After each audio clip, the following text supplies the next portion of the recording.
বাংলাদেশ জিন্দাবাদ।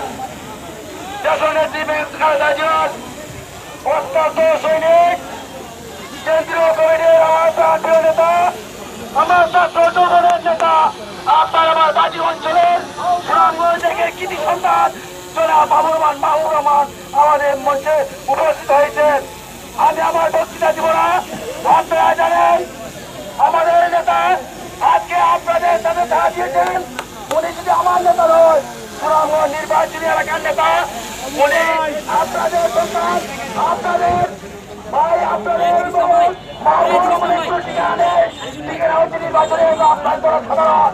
সবাই একটু দূরত্ব রাখি, সবাই দূরত্ব রাখি।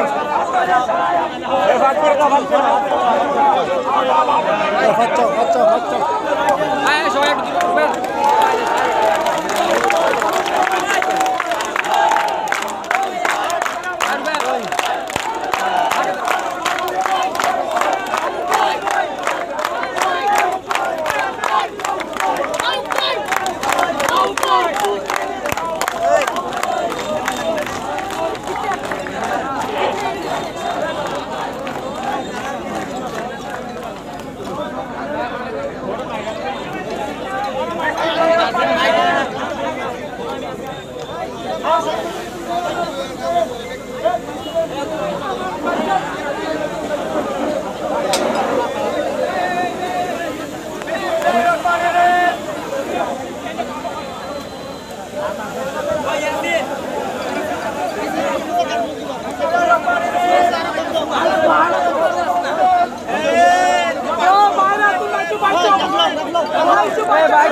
আমরা ব্যক্তিত্ব করি না, আমরা দলের পক্ষে ছিলাম, দলের পক্ষে থাকবো ইনশাআল্লাহ।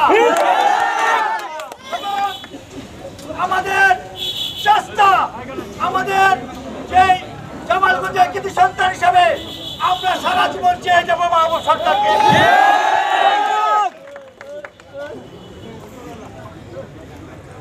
আমাদের মাঝে উপস্থিত আছেন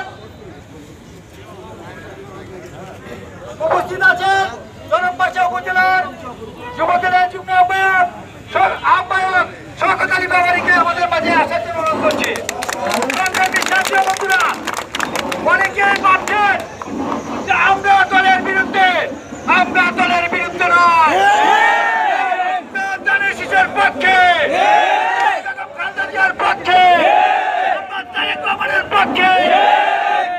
আমাদের কৃতি সন্তান, জামালগঞ্জের কৃতি সন্তান মাহবুব সরকার যদি এমপি না হয়, তারপরে আমরা তার কাছে আছি, পাশেই থাকতে চাই এবং ধানের শীষের পক্ষে কাজ করতে চাই। যে এমপি অশোক চূড়ান্ত মনোনয়ন পর্যন্ত আমরা আশা করব, আমাদেরকে যদি এবার নাও দেয়, ভবিষ্যতের জন্য মাহবুব সরকারকে এমপি হিসাবে দেয় কিনা। জামালগঞ্জের আবেগ, জামালগঞ্জের স্পন্দন, জামালগঞ্জের গর্ব, জামালগঞ্জ, গরমবাসা, তাইরপুর, মধ্যনগর সহ আমরা সর্বস্তরের জনগণের দোয়া ও প্রত্যাশা করি। সংগ্রামী সাথী বন্ধুরা, আমি দীর্ঘায়িত করবো না। আমার পিছনে আমার সিনিয়র নেতৃবৃন্দ আছেন। আমরা দলের বিপক্ষে নয়, আমরা ধানের শীষের পক্ষে, কিন্তু কোনো বলের পক্ষে নয়। জামালগঞ্জ উপজেলা বিএনপির পক্ষে।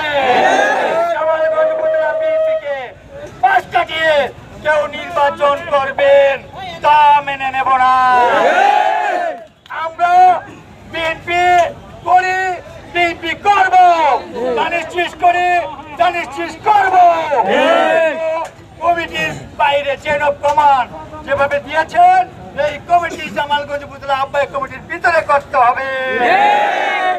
সংগ্রামী সাথী ও বন্ধুরা, আমি আর জিজ্ঞাসা করবো না, এখন বক্তব্য নিয়ে আসছেন আমাদের যুগ্ম আহ্বায়ক জামালগঞ্জ উপজেলার সাবেক উপজেলার চেয়ারম্যান জনাব